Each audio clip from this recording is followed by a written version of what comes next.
Today's tips and tricks gonna be a 3-dimensional panel. This can be any panel in the car, whether it's a center console, door panel, kick panel, or even rear package tray.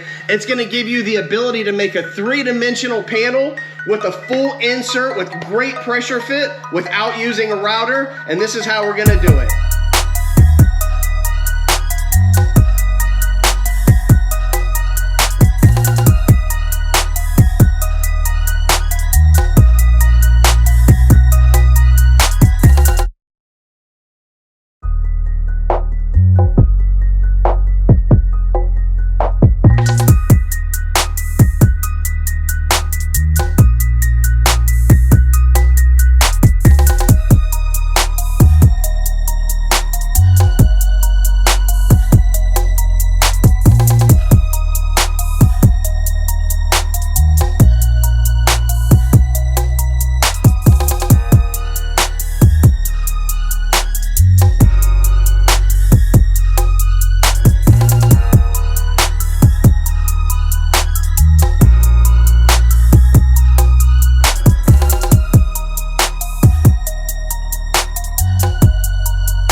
Thanks for watching the video. If you like that trick, make sure you smash that subscribe button. And down below is going to be a link how to make this out of acrylic.